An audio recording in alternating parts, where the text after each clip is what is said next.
Bonjour à tous. Salut tout le monde.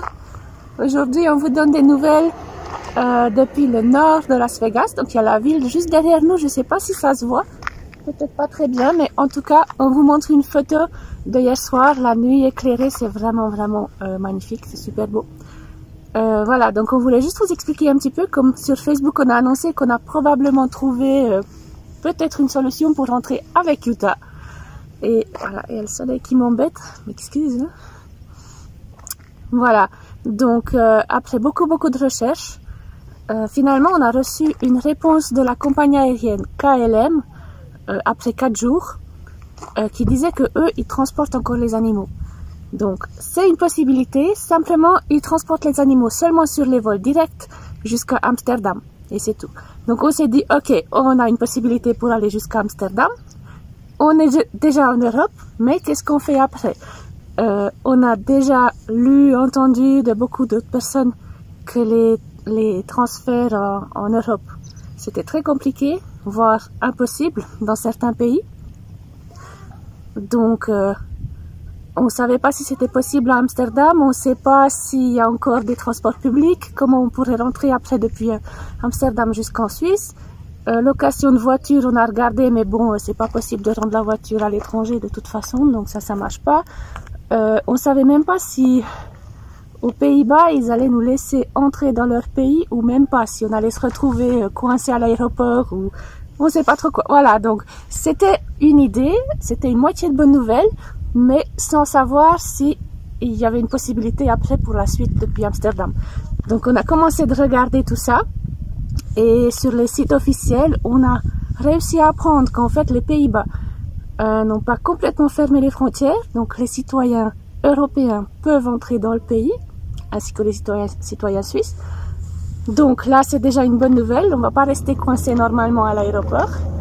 Après on a regardé, normalement la dernière ligne ICE qui reste, c'est Amsterdam-Bâle.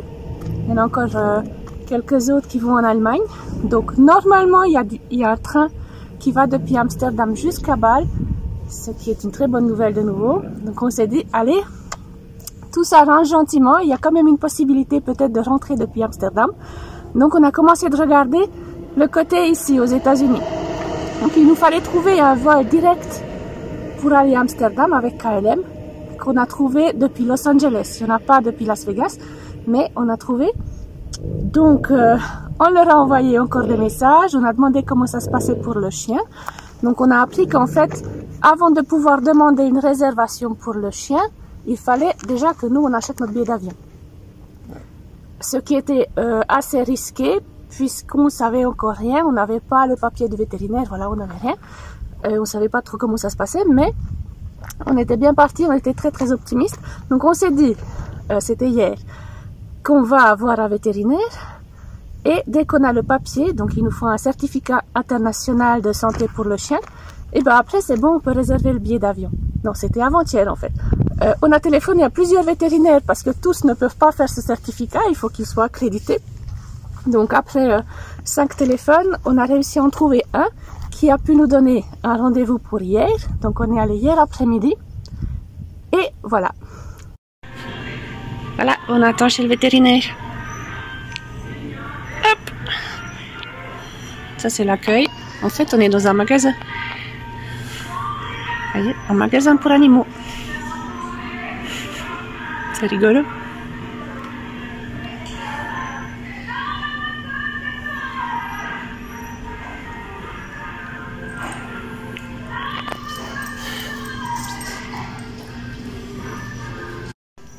Voilà, on a répondu à plein de questions, on a donné tous les papiers, je crois toutes les informations.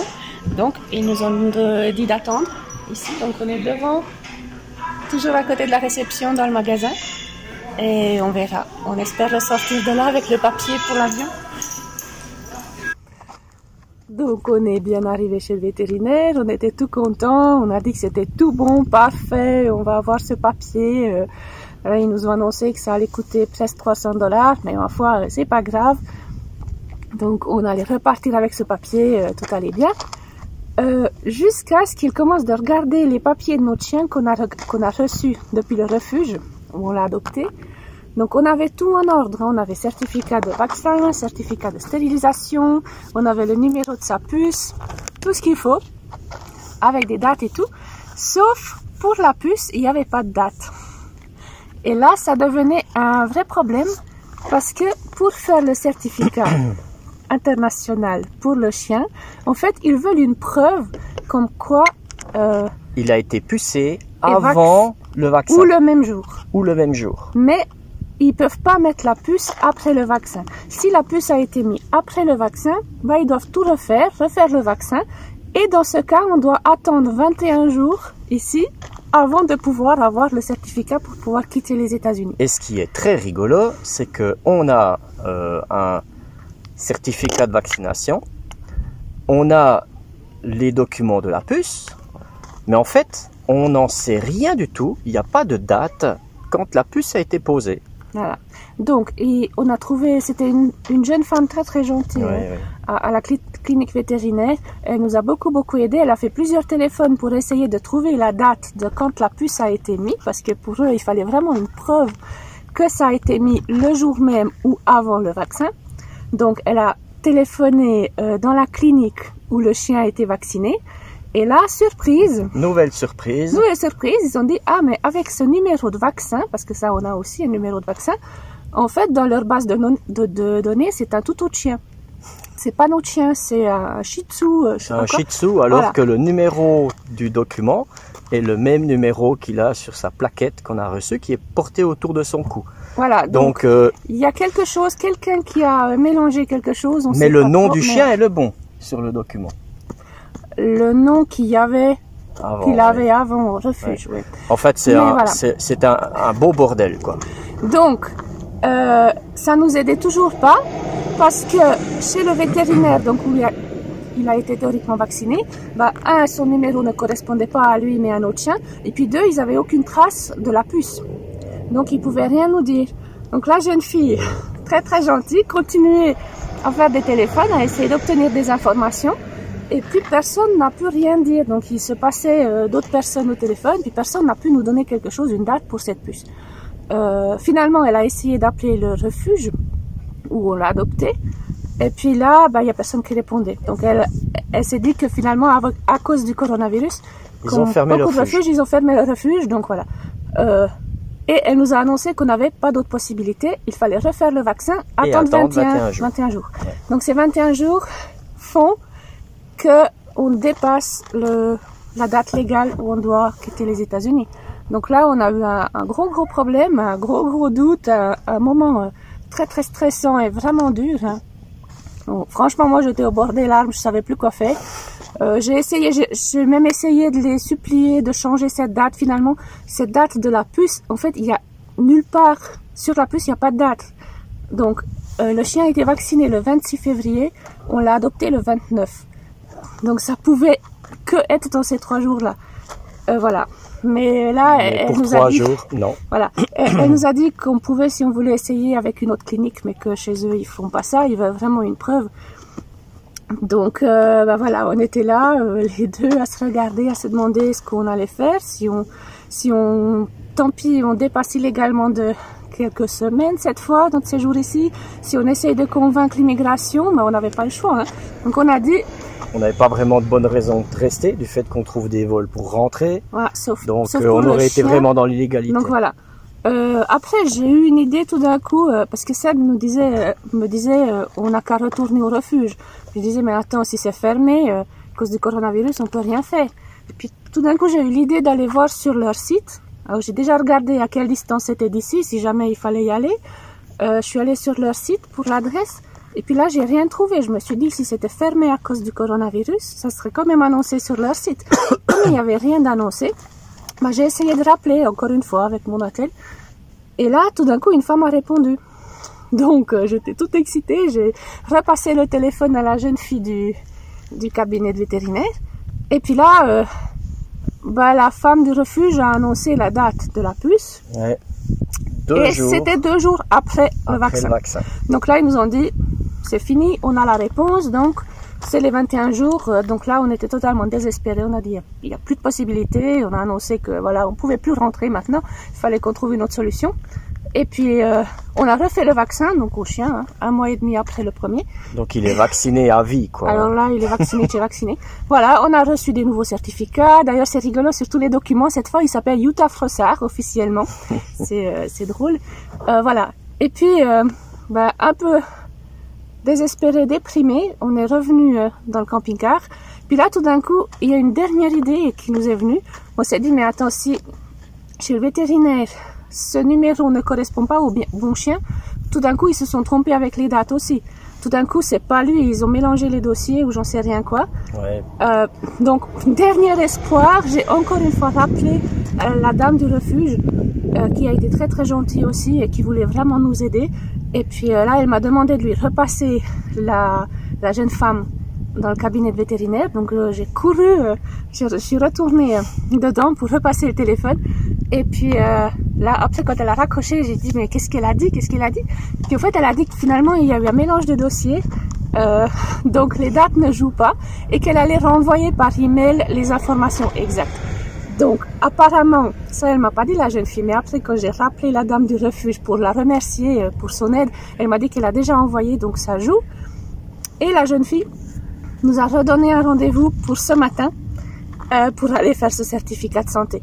Donc là, on croise les doigts à fond là que ça joue, qu'ils ne trouvent plus aucune excuse et qu'aujourd'hui ils vont nous faire ce certificat qu'on va repartir avec. Parce qu'après, on a encore un autre souci. Ce document qu'ils nous donnent, on doit renvoyer dans une sorte de centrale à Sacramento et ils doivent le signer, mettre un stamp, je sais pas, et puis le renvoyer. Donc on doit le recevoir en 2 jours pour pouvoir partir. Donc entre-temps, comme avec KLM, on doit aussi réserver la place pour le chien. Et bien hier, on a pris le risque. On a dit cette fois, c'était un miracle hier, cette fois tout doit jouer. Donc on a acheté le billet d'avion. On attend juste le passage du camion.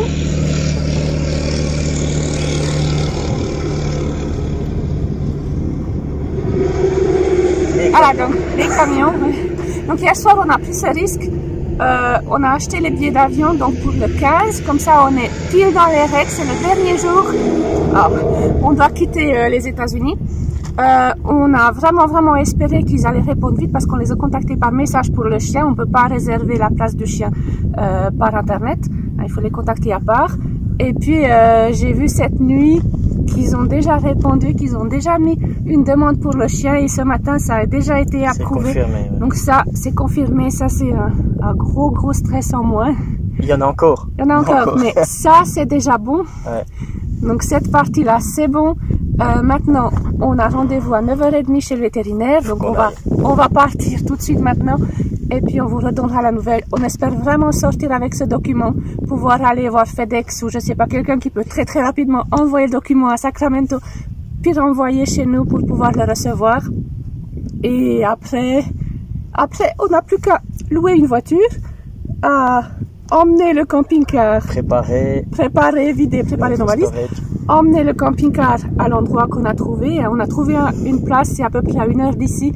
C'est le moins cher qu'on a trouvé pour $26 par mois. Ouais. Donc c'est vraiment pas cher, c'est super. On doit trouver un hôtel à Los Angeles parce que notre vol est le matin. Donc il faut qu'on arrive le soir avant. Voilà, donc c'est encore très stress, mais il nous semble que tous les petits détails qui doivent jouer vont dans le bon sens. Voilà, donc... Je crois qu'on a toutes les pièces du puzzle. Il y en manque encore 1 ou 2, mais ça va aller. Mais on est très optimiste et on espère à fond que tout joue jusqu'au bout avec tous les détails. Voilà. Alors, à tout à l'heure. On va chez le vétérinaire. Croisez les doigts. Voilà, on ressort de chez le vétérinaire. Il nous laisse au carré-pied, hein. C'est dans le stress jusqu'au bout. Donc cette fois, ils ont dit qu'ils ont tous les documents et tout ce qu'il faut pour faire ce certificat dont on a besoin. Le truc, c'est que leur vétérinaire est là, mais il y a des urgences, des opérations, j'en sais rien quoi, donc ils savent pas à quelle heure il aura le temps de regarder notre chien et de remplir ses documents. Donc, ils nous ont demandé de revenir à 4h cet après-midi. Le problème, c'est qu'on est samedi, donc le document qu'ils nous donneront, on doit envoyer, on va le faire avec FedEx ou UPS à Sacramento pour être sûr qu'ils le reçoivent pour lundi du coup et qu'ils le renvoient le jour même pour que nous on le reçoive mardi, ça c'est le dernier délai, donc mercredi on part. Voilà, donc on doit revenir chercher le chien à 4 heures cet après-midi. FedEx ferme à 4 heures, donc ça c'est foutu. On a regardé UPS, eux ils sont ouverts normalement jusqu'à 6 heures, donc c'est vraiment, je sais même pas comment dire ça. C'est des situations où on est désespéré, où il n'y a rien qui va, et puis tout d'un coup il y a une petite lumière qu'on voit tout d'un coup, une petite chance que ça marche quand même. Donc voilà, on continue dans le stress et dans l'espoir que ces petites chances, ben, ça continue à nous suivre et que ça se passe bien tout partout. C'est chaud dans tous les coins, mais ça va aller, ça va le faire. Donc, parti de chez le vétérinaire, on a décidé de profiter de cette journée qu'on a finalement libre. On est obligé d'attendre jusqu'à cet après-midi, donc on est allé faire la lessive, c'est ce qu'on est en train d'attendre maintenant. Les habits sont dans le séchoir. Voilà. Et après, on va aller encore faire des petites choses et on vous donnera des nouvelles. Voilà. Ici, on va profiter parce qu'on a du wifi, donc on va profiter de vous envoyer cette vidéo et dès qu'on peut, on vous redonne des nouvelles de ce qui se passe. On espère vraiment avoir ce papier. Voilà, croisez les doigts pour nous. On ne peut pas faire autre chose. Ouais, on envoie la prochaine vidéo, vous saurez l'étape juste avant qu'on prenne l'avion finalement. Voilà, prochaine étape, hein, voilà, si ça a joué avec ce papier, puis comment on aura fait.